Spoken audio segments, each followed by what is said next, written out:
جب سے شہریار افریدی پاکستان تحریک انصاف کے سینئر رہنما ہیں، انہوں نے جیو نیوز پہ بیٹھ کے ایک سٹیٹمنٹ دی اور انہوں نے کہا کہ بات چیت ہوگی تو آرمی چیف اور D G I S I سے ہوگی، اور یہ سٹیٹمنٹ انہوں نے ایک پروگرام میں کہی اور پروگرام دے کے اس کے بعد وہ پروگرام ختم ہو گیا اور بات ختم ہو گئی۔ لیکن اس کے بعد یہ سب سے زیادہ پریشانی لاحق ہو گئی کن کو؟ ان کو لاحق ہو گئی جو کہ فارم 47 کے حکومت یافتہ ہیں اور فارم 47 کے تحت وہ بیٹھے ہیں، جنہوں نے مخصوص نشستیں بھی غصب کی ہوئی ہیں، جنہوں نے بلے کا نشان بھی چھینا، جنہوں نے سب کچھ کیا، وہ بہت پریشان ہو گئے اور اس پریشانی کے عالم میں وہ اس کھوج میں لگے ہوئے ہیں کہ آخر یہ ماجرا کیا ہے، یہ ہمارے ساتھ کیا ہو رہا ہے، کیا ہمارے ساتھ کوئی بہت بڑا ہاتھ تو نہیں ہونے والا؟ یہ تو عمران خان، پاکستان تحریک انصاف اور فوج اور جرنیل یہ تو ایک دوسرے کے جانی دشمن ہم سمجھ رہے تھے کہ، اور ہم ایک دوسرے کے ذریعے یعنی کہ پاکستان تحریک انصاف، عمران خان اور فوج کو اور اسٹیبلشمنٹ کو ایک دوسرے کے ذریعے کچلنے کی ایک باقاعدہ طور پہ ہم اس پہ ایجنڈے پر عمل پیرا ہیں۔ لیکن یہ تو معاملہ ہی کچھ اور نکلا کہ عمران خان، پاکستان تحریک انصاف یہ کہتی ہے کہ نواز شریف صاحب پی ایم ایل این سے بات نہیں کرنی اور پیپلز پارٹی سے بات نہیں کرنی اور نہ ہی ہم نے بات کرنی ہے ایم کیو ایم سے، کیونکہ یہ تینوں مینڈیٹس چور ہیں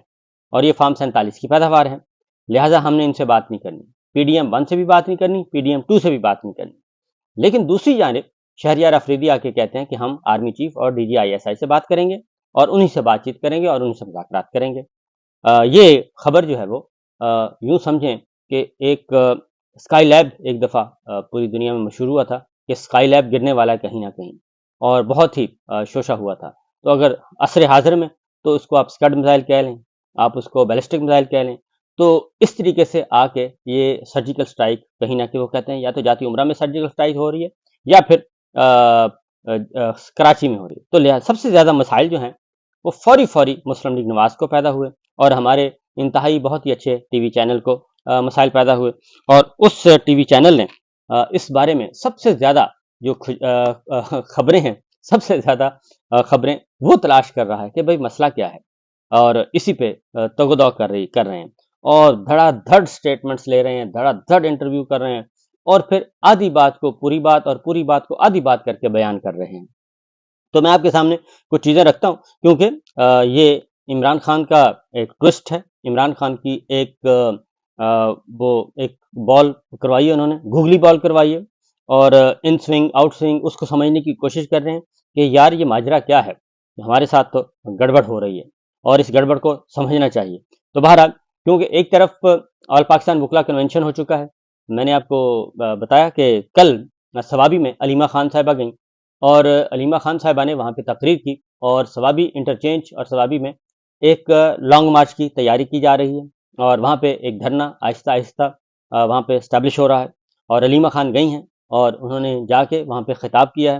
اور باقاعدہ طور پہ ان سے سولیڈیرٹی، اور انہوں نے کہا ہے کہ آپ تیار رہیں اور نہ صرف تیار رہیں بلکہ پوری تیاری کریں، اور ہم نے جانا ہے، اسلام آباد بھی جائیں گے اور ہر صورت میں جائیں گے اور عمران خان کو رہا کروائیں گے، کیونکہ یہ لاتوں کے بھوت باتوں سے نہیں مانیں گے اور در پردہ بہت ساری کوششیں ہو رہی ہیں۔ پہلے کہا جا رہا تھا کہ عمران خان جو ہے وہ 2 سال کے لیے خاموش ہو جائیں، پھر کہا گیا کہ سال کے لیے خاموش ہو جائیں، اب کہا جا رہا ہے کہ 6 مہینے تک خاموش ہو جائیں تو ہم عمران خان صاحب کو جیل سے باہر نکال سکتے ہیں۔ لیکن عمران خان جو ہیں وہ کہتے ہیں کہ ایسا کچھ نہیں ہوگا اور اصولی بات ہے، اصولی بات پہ ہم قائم رہیں گے، اور یہ بات پہلے بھی انہوں نے کہا ہے کہ میرا فوج سے، پی ٹی آئی کا فوج سے یا فوج کا پی ٹی آئی سے کوئی جھگڑا نہیں ہے، فوج ہماری، ہم فوج کے اور ہم ایک دوسرے کے ساتھ ہیں۔ تو یہ سٹیٹمنٹ خاص طور پہ آرمی چیف اور D G I S I. اب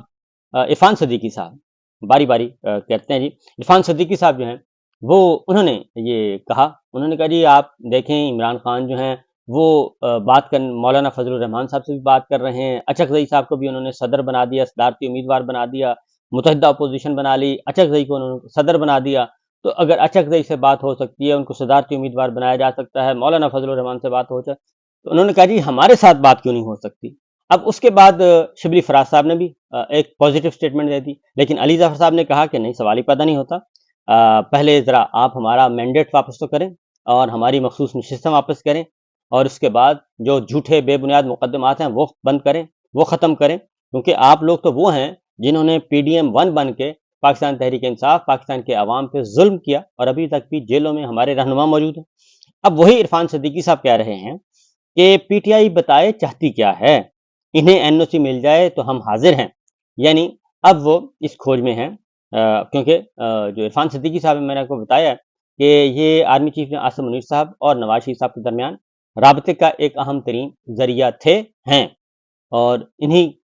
جو اگر آپ 3 اہم ترین ذریعوں میں سے کوئی دیکھ لیں تو ان میں سے ایک جو ذریعہ تھا نواز شریف اور آرمی چیف کے درمیان، وہ عرفان صدیقی صاحب تھے، اور یہ اس سے پہلے تھے، آرمی چیف بننے سے پہلے، تو ابھی بھی ظاہر ہے تو انہی کی طرف سے یہ سٹیٹمنٹ آیا تھا۔ تو اب وہ کہتے ہیں کہ بھائی ہمیں بتائیں یہ چاہتے کیا ہیں۔ دوسری بات دوسری ہے جی رانا ثناء اللہ صاحب کی، وہ بہت ہی، اب رانا ثناء اللہ صاحب جو ہیں وہ کبھی ادھر کی بات کرتے تھے کبھی ادھر کی بات کرتے تھے، اور وہ بھی کہتے تھے کہ آئیں عمران خان تو ہمارے ساتھ بات نہیں کرتا، ہمارے ساتھ بات تو کرے۔ اب انہیں بھی مسئلہ پیدا ہوا ہے، اور وہ یہ مسئلہ پیدا ہوا ہے کہ پی ٹی آئی، انہوں نے کہا جی پی ٹی آئی اسٹیبلشمنٹ کے ذریعے مسلط ہونا چاہتی ہے، اور یہ بہت ہی خطرناک کام ہے۔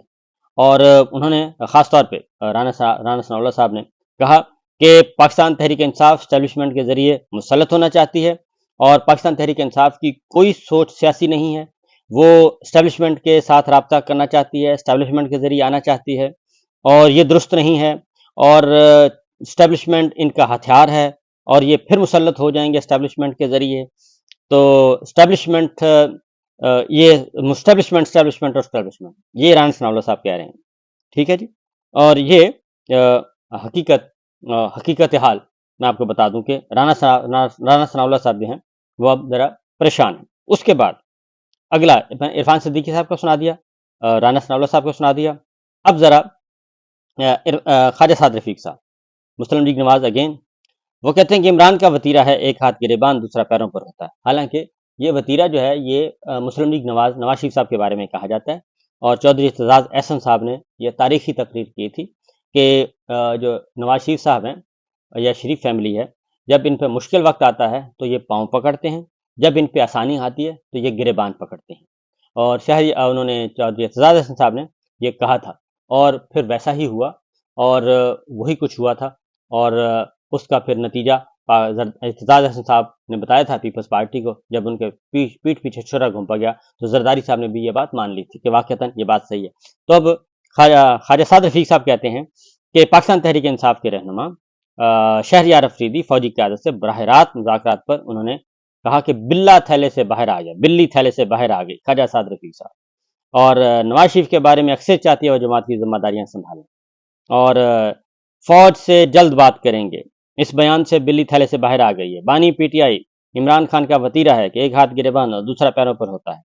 تو ان کا کہنا تھا کہ میں سمجھتا ہوں کہ سیاستدانوں کو ایک دوسرے سے بات کرنی پڑے گی۔ تو یہ صورتحال آ گئی ہے جی جناب ان کی خواجہ سعد رفیق صاحب کی۔ اب یہ ساری باتیں میں نے آپ کے سامنے رکھی ہیں کیونکہ سب سے زیادہ مسئلہ جو ہے وہ مسلم لیگ نواز کو ہے، اور مسلم لیگ نواز کے ساتھ ساتھ جو دوسرا مسئلہ ہے ہمارے بردر ٹیلی ویژن چینل کو ہے، وہ ساری خبریں یہ انہیں کی ہیں، اور ایک سے بڑھ کر ایک، اور پھر ان خبروں کو ٹوسٹ کیا جاتا ہے۔